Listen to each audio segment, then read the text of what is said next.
52 साल में कभी नहीं दिखी ऐसी तबाही। असम बाढ़ में अब तक 68 मौत, 6 लाख से बेघर। देखिए हिला देने वाली तस्वीरें। असम में बाढ़ से मरने वालों की संख्या बढ़कर 68 हो गई है। राज्य में मिली खबरों के मुताबिक ऊपरी असम में बाढ़ का पानी कम हो रहा है और अब ध्यान राहत कार्यों पर है, जिसमें बिजली सप्लाई बहाल करने भी शामिल है। मुख्यमंत्री हिमंत बिस्वा शर्मा ने कहा कि राज्य सरकार के मंत्री पुनर्वास कार्यों में तालमेल बिठाने के लिए पूरे राज्य में जाएंगे। राज्य सरकार की प्राथमिकता शिवसागर, जोरहाट और गोलाघाट जैसे सबसे ज्यादा प्रभावित जिलों के लोगों तक राहत पहुंचाना है। इससे पहले मुख्यमंत्री हिमंत बिस्वा शर्मा ने कहा था कि जिन इलाकों में बिजली सप्लाई बंद कर दी गई थी, वहां उसे बहाल करने के लिए एक समन्वित प्रयास किया जा रहा है। असम में बाढ़ प्रभावित इलाकों में गोलाघाट, जोरहाट, नागांव और शिवसागर शामिल है।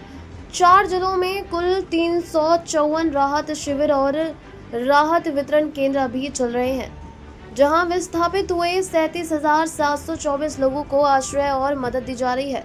सेना, national disaster response force NDRF, state disaster response force SDRF, fire and emergency services और असम पुलिस द्वारा बचाव और राहत कार्य किए जा रहे हैं। जबकि बाढ़ के पानी ने कई जिलों में तटबंधों, सड़कों, पुलों और अन्य सार्वजनिक बुनियादी ढांचों को भी नुकसान पहुंचाया है। मुख्यमंत्री हिमंत बिस्वा शर्मा ने कहा कि जैसे जैसे बाढ़ का पानी धीरे धीरे कम हो रहा है, सरकार ने अपना ध्यान बहाली और पुनर्वास पर केंद्रित कर दिया है।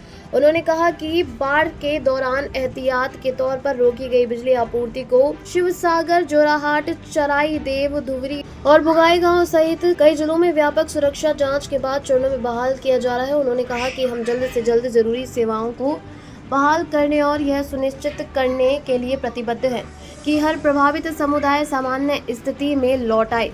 मुख्यमंत्री ने यह भी कहा कि बाढ़ के बाद पुनर्वास को प्राथमिकता दी जाएगी और क्षतिग्रस्त स्कूलों व सार्वजनिक बुनियादी ढांचे की मरम्मत की जाएगी।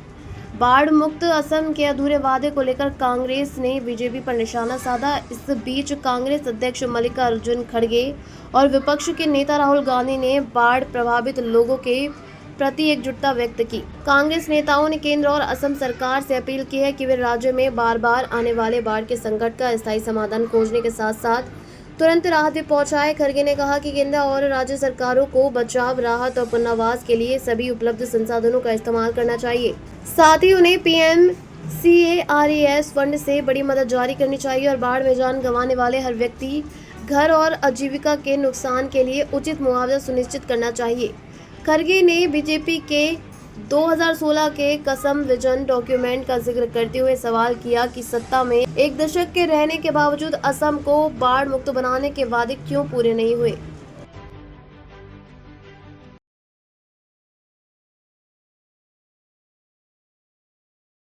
अगर आपको हमारी खबर पसंद आई हो तो चैनल को फॉलो करें और लाइक करें, सब्सक्राइब करें। ऐसे लेटेस्ट खबर पाने के लिए हमारे चैनल का बेल आइकन दबाना ना भूलें। अगर आप हमें फेसबुक, ट्विटर, इंस्टा के माध्यम से देख रहे हैं तो फॉलो, कमेंट करना ना भूलें। धन्यवाद।